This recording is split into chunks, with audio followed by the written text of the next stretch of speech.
Hey guys, Jess here from Tonkadale, and today we're planting a fresh pansy pot. Spring is here and we are going for it, folks. This pansy bowl was outside all night long and she don't mind some snow on her face. Pansies and violas can tolerate temperatures into the mid-20s. 28 degrees is the threshold that we recommend for you, and they are better for it.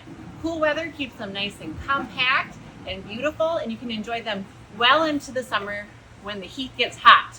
Boom. I have a few container options here for you. I like these types of containers because they are great inserts, something you can set into your existing container on your front steps. Because remember, a few weeks ago we were gonna get those spruce tops off the porch. You gotta get those spruce tops off the porch. We can replace them with a beautiful pansy pot. We recommend using our organic all-purpose potting soil, the Tonka Terra, and 1 bag of Tonka Terra fills 2 12-inch containers. This is a little bit larger, so we'll see how far it goes. I like to fill my container about 3/4 of the way full. Tap it down a little bit.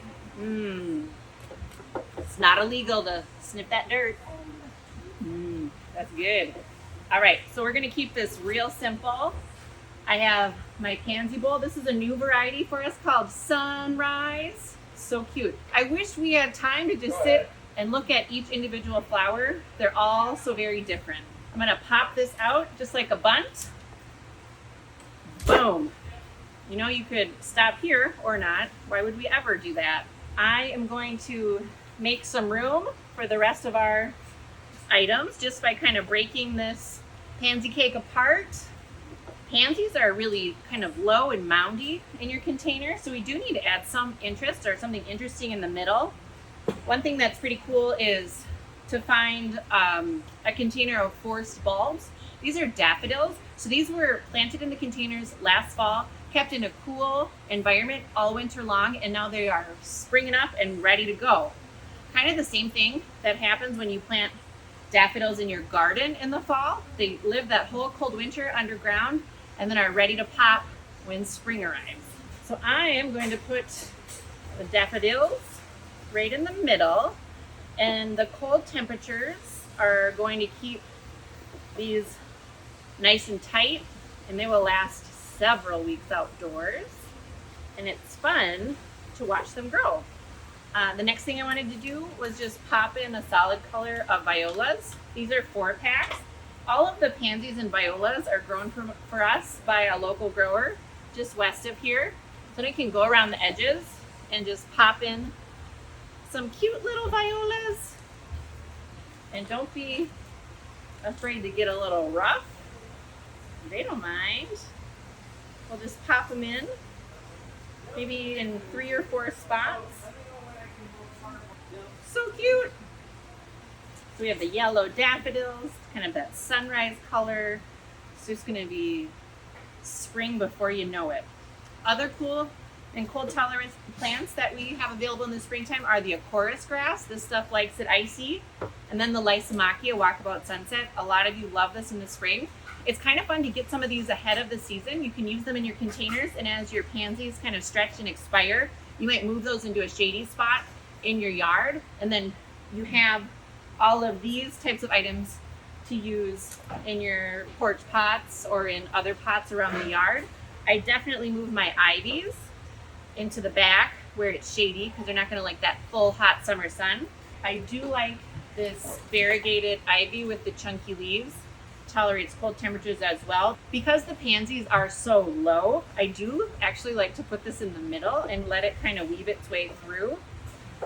I know that seems a little counterintuitive to what we usually do. So just take 2 of these and pop them in. And I'm really just kind of making like a slit or a pocket to kind of squeeze these plants into. Because the temperatures are cold, things aren't going to be growing all that quickly. So we don't have to worry about leaving a lot of room for growth. All right, that's pretty cute. We could go in and fill with soil, but why would we stop? Why would we stop there? We know better. Let's clear the deck and see what else we have available to use. Curly willow is always really fun because it adds a lot of height to the middle, and it will start to bud up as moisture hits the bottom of the stems, especially if you give them a fresh cut. We have some faux items. You guys, faux is fabulous. I mean, I never thought I'd be hawking fake stems, but you know what? You can use them from year to year, and they do add some color when there's not much else going on.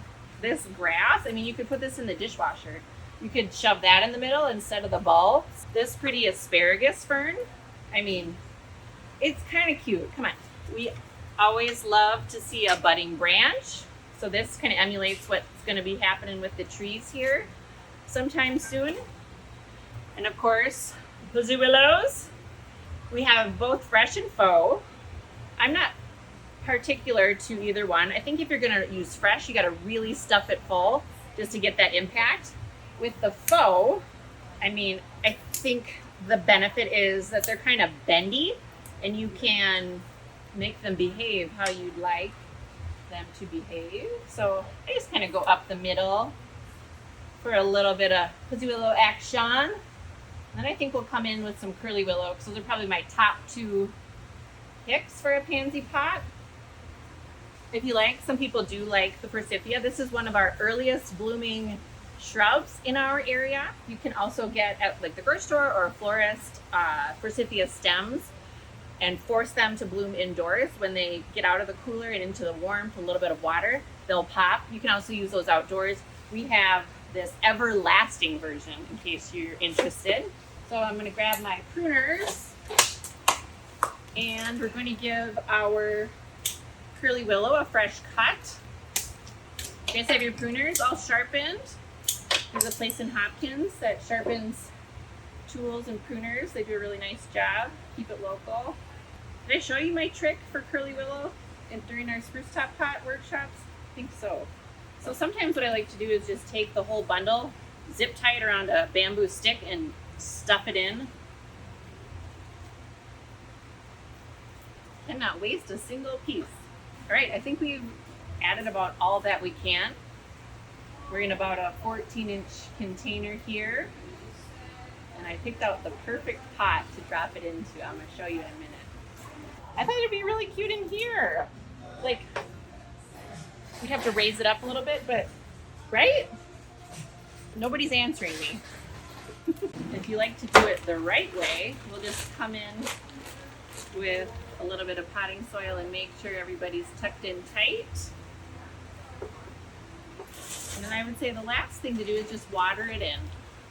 You don't need to be, when it's chilly out, you're not going to need to be watering these all that often, but do watch for those sunny days, especially those days with that drying wind, that wind and sunshine that we need so desperately to dry out our gardens. All right, there we have it. Happiness in a pot. Thanks for watching, and we'll see you at